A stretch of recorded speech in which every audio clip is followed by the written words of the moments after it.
অবশ্যই না, আমাদের মধ্যে এখানে কোনো কনফ্লিক্ট হচ্ছে নাগরিক উদ্যোগ এবং নাগরিক উদ্যোগ নেওয়ার আমাদের সাংবিধানিক অধিকার আছে এবং আমরা ওই বিষয়টা অলরেডি বোঝানো হয়েছে যে বিচারিক কমিটির মধ্যে করা হয়েছে।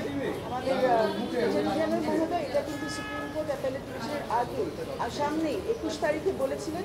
আমাদের প্রধান, আপনারা অনেকে ওখানে ছিলেন আদালতে, প্রধান বিচারপতি বলেছিলেন একটি কমিশন গঠন হয়েছে। আমাদের মাননীয় আমাদের বলেছেন এটা কমিশন না, এটা কমিটি।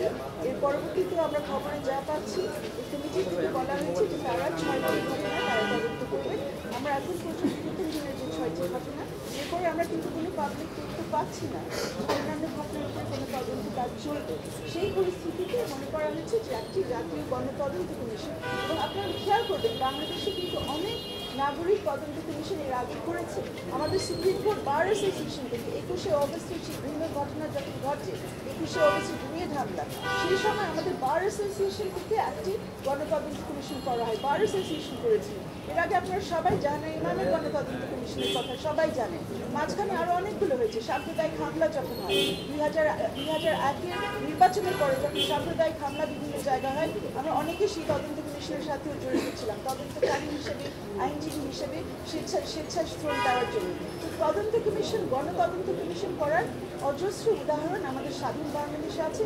কোনোদিন বলা হয়নি যে নাগরিকরা তাদের মতো তদন্ত করবে না। আমরা কোনোদিন বলিনি যে তদন্ত কমিশনের কাজটা, এখনো বলছি না এটা বিচারের উপরে কোনো হস্তক্ষেপ করবে। তদন্ত করা হবে, একটি প্রতিবেদন পেশ করা হবে, যদি সেটার ভিত্তিতে বিচারিক কোনো ব্যবস্থা নেওয়া হবে, যদি সেটা ফেলে দেওয়া হয় বঙ্গোপসাগরে ফেলে দেওয়া হবে, সেটা তো রাষ্ট্রের ব্যাপার কি হবে। আপনাদের এই যে পিটিশনের সাথে গতকালকেও শুনানি হয়েছে, আজকেও হলো, আগামীকালও হবে। এখন পর্যন্ত যখন গুলি না করার নির্দেশনা চাওয়া হচ্ছে, এই পিটিশনের সাথে আপনারা এরকম পুলিশের বা সরকারি কোনো এজেন্সির গুলিতে মারা গেছে এরকম কতগুলো প্রমাণ আপনারা তুলে ধরতে পেরেছেন বা ডকুমেন্ট আপনাদের কাছে আছে, যদি সংখ্যাটা জানতে চাই এক।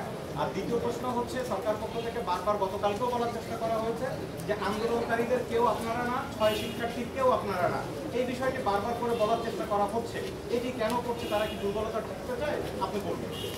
প্রথমেই বলি যে আমার মনে হয় আমরা সবাই বেশ দুঃখিত যেখানে বিভিন্ন ধরনের ব্যক্তিগত আক্রমণ আমাদের শুনতে হয়েছে আদালতের মধ্যে। আমরা সবাই এসেছি প্রথমত নাগরিক হিসেবে, দ্বিতীয়ত এই আদালতের আইনজীবী হিসেবে। আমরা সবাই সংবিধানের প্রতি শ্রদ্ধাশীল। শুধু মৌলিক অধিকারের ক্ষেত্রে আমাদের আপনাদের জন্য এটা প্রযোজ্য।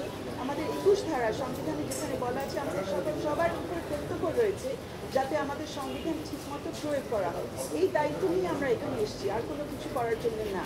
তো আমার মনে হয় আমাদের উপরে যেসব অনেক নোংরা কথা কোর্টের ভিতরে বলা হয়েছে। আরও একটা জিনিস আপনাদের একটু বলতে চাচ্ছি, আজকে শুধু একটি আদালত না, অনেকগুলো আদালত আজকে চলার কথা ছিল। অনেকগুলো আদালতে শুধু আমরা যারা প্রাইভেট লয়ার আমরা থাকি না, অ্যাটর্নি জেনারেল অফিসের বিভিন্ন জন থাকে, assistant attorney general, deputy attorney general, ওনাদের দায়িত্ব হচ্ছে রাষ্ট্রের কাজ করা। ওনারা ওনাদের নির্ধারিত কোর্টে না থেকে সবাই কেন এই বেঞ্চের মধ্যে ছিলেন? আমাদের কেন এমন অবস্থা শুনতে হচ্ছে যে আমরা যখন মাইক নিয়ে কথা বলার চেষ্টা করছি, মাইক অন থাকার পরেও আমাদের কথা শোনা যায়নি? কারণ চারিদিক থেকে তখন বিভিন্ন ধরনের কথাগুলো বলা হচ্ছে, ব্যক্তিগত আক্রমণগুলো করা হচ্ছে। এই পরিবেশ কেন কোর্টের মধ্যে রাখা হবে? যারা এই পরিবেশ তৈরি করছে ওনারা কোর্টের উপর আস্থা রাখছে কিনা সেটাই আমাদের প্রশ্ন। আমরা গেছি আমাদের একটি পিটিশন নিয়ে, আমাদের কিছু বক্তব্য রাখার জন্য সংবিধান হাতে নিলাম, আর কিছু করতে এখানে হাসি এটা পরিষ্কার করলাম। আর আপনি যেটা সংখ্যার বিষয়টা বলুন, আপনার প্রথম প্রশ্ন ছিল যে কয়জন এর মধ্যে গুলিবিদ্ধ হয়েছে, কয়জন পুলিশের গুলির মাধ্যমে নিহত হয়েছে এবং সংখ্যা কি।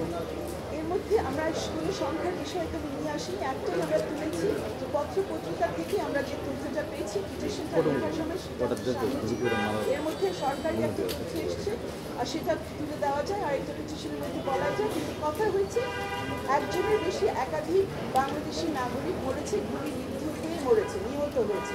সেটা তো একটা তদন্ত করতে হবে। আমরা এখানে তদন্তের জন্য আসিনি, গণতদন্তের কথা বলা হচ্ছে, সেটা নিয়ে আমরা কোনো কথা এখানে বলিনি। আমরা বলেছি যে গুলিটা বন্ধ করা হোক। আরেকটি বিষয় এত কথার মধ্যে বোধহয় সবাই ভুলে যাচ্ছে, এটার আরেকটি প্রেক্ষিত ছিল যে 6জন সমন্বয়কারী আন্দোলন। এটা আবারও বলি, আমরা কিন্তু আন্দোলনের কেউ না, আমরা নাগরিক এবং আইনজীবী।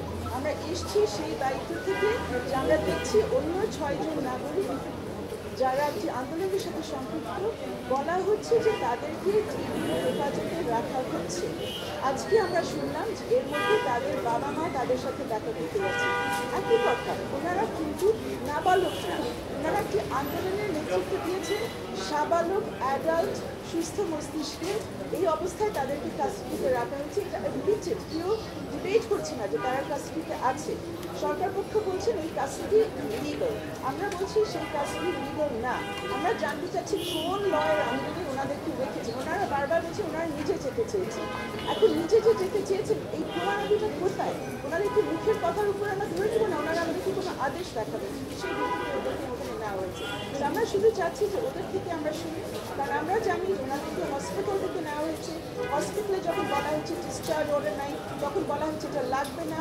আর 6.5-8 ঘন্টা দিয়ে আমরা ঠিক জানতাম না তারা কোথায় আছে। তারপরে এসছে যে তারা ডিবির কাছে, হ্যাঁ সব ভোরবেলার দিকে জানা গেছে 5টা 10-এ তারা কোথায় আছে। পরের দিন আমরা মাননীয় স্বরাষ্ট্রমন্ত্রীর কাছে শুনেছি যে তারা ডিবির কাছে আছে। সেটা তো এমনিতে, এটা নিয়ে তো কোনো তর্ক নেই। এবং আপনাদের কাছে অনুরোধ রাখবো যে তথ্যগুলো এসছে সেগুলো মুছে ফেলেন না, সেগুলো বলেন যে কে বলেছে তারা ডিবির কাছ থেকে।